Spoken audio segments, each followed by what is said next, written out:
Welcome to Vidya future maker. Vidya future maker में आप सभी मित्रों का स्वागत है।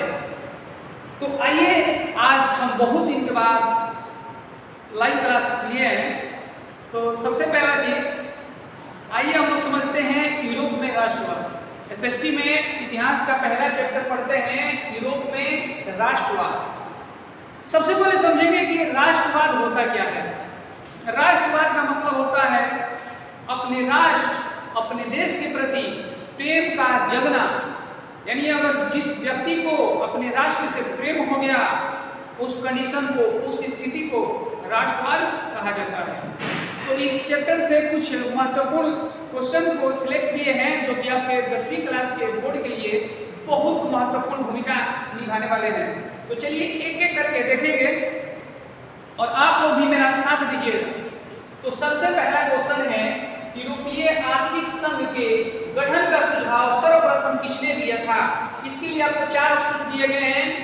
ब्रिटेन के प्रधानमंत्री, फ्रांस के विदेश मंत्री, जर्मनी के वित्त मंत्री और इटली के विदेश मंत्री। तो बताइए आप लोग इसका आंसर क्या होगा? तो इसका आंसर होगा ब्रिटेन के प्रधानमंत्री। इसका आंसर होगा ब्रिटेन के प्रधानमंत्री। ठीक है, चलिए अगला क्वेश्चन देखते हैं। अगला क्वेश्चन देखते हैं। अगला क्वेश्चन है जुलाई। अगला क्वेश्चन है जुलाई 1830 की क्रांति के फलस्वरूप फ्रांस में किसका शासन स्थापित हुआ? बोल रहा है क्वेश्चन कि जुलाई 1830 की क्रांति के फलस्वरूप फ्रांस में किसका शासन स्थापित हुआ? चार्ल्स दस, चार्ल्स द्वितीय, लुई फिलिप और अलेक्जेंडर द्वितीय। आपको बताना है कि इसका आंसर क्या होगा। इसका आंसर सी होगा लुई फिलिप। इसका आंसर सी होगा, इसका आंसर जो होगा, इसका आंसर सी होगा, इसका आंसर सी होगा लुई फिलिप। आंसर क्या होगा? इसका आंसर सी होगा, इसका आंसर सी होगा लुई फिलिप। ठीक है, चलिए नेक्स्ट क्वेश्चन देखते हैं।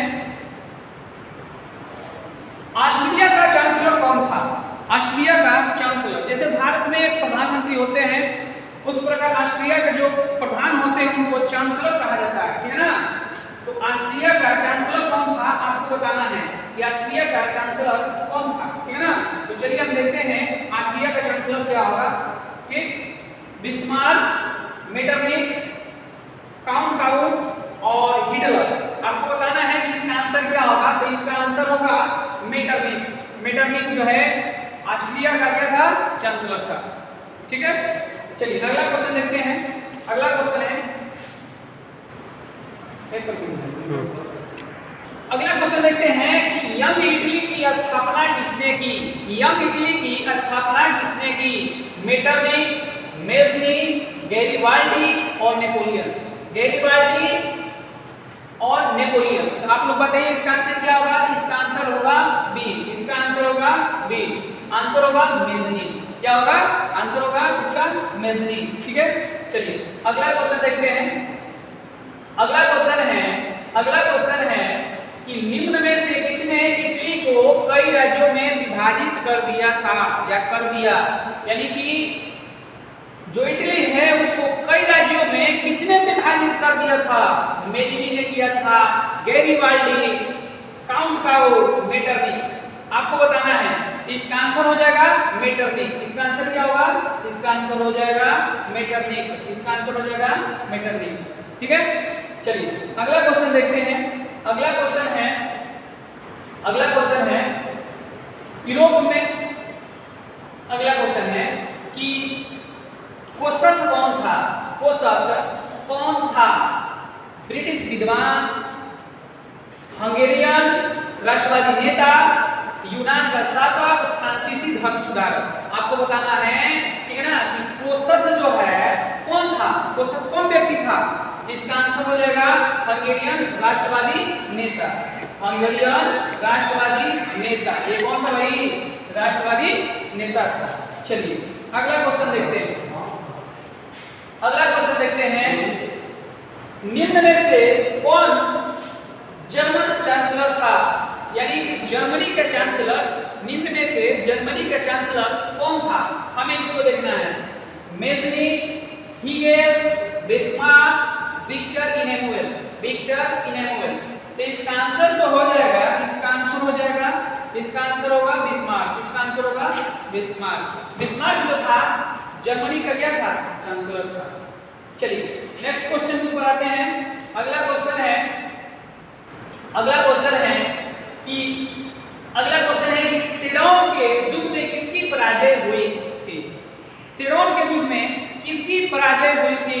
ऑप्शन नंबर ए है फ्रांस, जर्मनी, ऑस्ट्रिया और प्रशा। तो आपको बताना है कि इसका आंसर क्या होगा। तो चलिए इसके आंसर की बात करते हैं। तो इसका आंसर हो जाएगा, इसका आंसर होगा फ्रांस। इसका आंसर क्या होगा भाई? इसका आंसर होगा फ्रांस। चलिए अगले क्वेश्चन के ऊपर बात करते हैं। अगला क्वेश्चन है निम्न में से किसने अपने देश में अनिवार्य सैन्य सेवा लागू की थी? किसने अपने देश में अनिवार्य सैन्य सेवा लागू की थी? इसका मतलब हो गया कि सैनिक रखना अनिवार्य है, जरूरी है। किसने? Mazzini, Metternich, Bismarck, Lenin. तो बताइए इसका आंसर क्या होगा? इसका आंसर होगा बिस्मार्क। इसका आंसर क्या होगा बच्चों? आप लोग बताइएगा। इसका आंसर होगा बिस्मार्क। आई होप कि आप लोगों को समझ में आज का क्लास आ रहा होगा। ठीक है, ऐसे ही बने रहिए। अगला क्वेश्चन देखते हैं। अगला क्वेश्चन है कि 1853-54 के क्रीमिया युद्ध में काबुल ने किस देश की ओर से युद्ध में सम्मिलित होने की घोषणा कर दिया था? किस युद्ध में घोषणा कर दिया था कि हम भैया के साथ मतलब होकर के लड़ेंगे?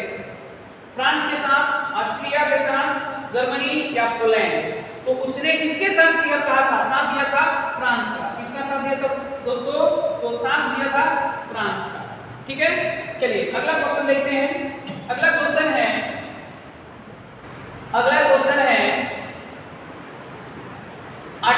1954 का जिनेवा समझौते के क्रियान्वयन की देखभाल हेतु गठित त्रिसदस्यीय अंतर्राष्ट्रीय निगरानी आयोजना का सदस्य निम्न में से कौन नहीं था? कौन व्यक्ति ऐसा था जो कि ये जो त्रिसदस्यीय अंतर्राष्ट्रीय निगरानी संघ की स्थापना हुई थी उसमें वो व्यक्ति सदस्य नहीं था? Bharat, Canada, France, Poland. कौन था भाई जो कि सदस्य नहीं था? तो चलिए इसका देखते हैं आंसर क्या होगा। तो इसका आंसर हो जाएगा, इसका आंसर जो होगा, आंसर डी होगा फ्रांस नहीं था। ठीक है, आई होप कि आज आप लोगों का क्लास जो है बहुत अच्छा लग रहा होगा। ठीक है, चलिए अगला क्वेश्चन को देखते हैं। अगला क्वेश्चन है यूनानी स्वतंत्रता संग्राम के दौरान तुर्की के समर्थन में कौन था? यूनानी स्वतंत्रता संग्राम के समर्थन में कौन था बताना है। इंग्लैंड, फ्रांस, मिस्र और रूस। कौन था भाई? इसका आंसर हो जाएगा मिस्र। इसका आंसर हो जाएगा मिस्र। आंसर हो जाएगा मिस्र जो है समर्थन में था। ठीक है, चलिए अगला क्वेश्चन देखते हैं। अगला क्वेश्चन है कि प्रथम जिनेवा कन्वेंशन कब हुआ था? प्रथम जिनेवा कन्वेंशन कब हुआ था? 1854, 1864, 1874 और 1884। आपको बताना है कि इसमें से आंसर क्या होगा। ऑप्शन ए सही होगा, बी, सी या डी में से इनमें से कौन सा ऑप्शन सही होगा? तो चलिए इसके ऑप्शंस के ऊपर बात करते हैं। इसका ऑप्शन जो होगा, ऑप्शन बी जो है इसका राइट आंसर है 1864। चलिए नेक्स्ट क्वेश्चन के ऊपर बात करते हैं। अगला क्वेश्चन देखते हैं। अगला क्वेश्चन है इटली का एकीकरण कब पूर्ण हुआ? यानी कि इटली जो है, इटली पहले बहुत सारे राज्यों में विभक्त था, बटा हुआ था, तो उसका एकीकरण कब हुआ? यानी कि उसके जो राज्य बिखरे हुए थे वो एक साथ कब जुड़े? इसके बारे में हमें बताने की आवश्यकता है, हम लोग को बताना है। तो देखते हैं 1861, 1871, 1720, 1817।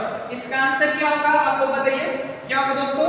इसका आंसर जो होगा, इसका option number B right answer होगा 1871। 1871। चलिए नेक्स्ट क्वेश्चन और लास्ट क्वेश्चन आज देखते हैं। अगला क्वेश्चन है कि लुई फिलिप किस देश का शासक था? लुई फिलिप किस देश का शासक था? जर्मनी का, फ्रांस का, ऑस्ट्रिया का, इटली का? आपको बताना है कि इन चारों ऑप्शन में से कौन सा ऑप्शन जो है सही होगा, आपको बताइए। तो चलिए हम इसके आंसर के ऊपर बात करते हैं। इसका आंसर हो जाएगा option number B, France. Louis Philippe जो है फ्रांस का शासक था। आई होप कि आप लोगों को आज का जो क्लास है बहुत अच्छा लग रहा होगा। तो दोस्तों ऐसे ही हम लोग ऑब्जेक्टिव वीवीआई क्वेश्चन जो है डेली लेकर के आएंगे। आज सिर्फ 15 क्वेश्चन पर ही हम लोग क्लास को बंद करते हैं। नेक्स्ट जो क्वेश्चंस जो छूटे हुए हैं शेष क्वेश्चन है कल के वीडियो में उसको कवर करेंगे। तब तक के लिए धन्यवाद।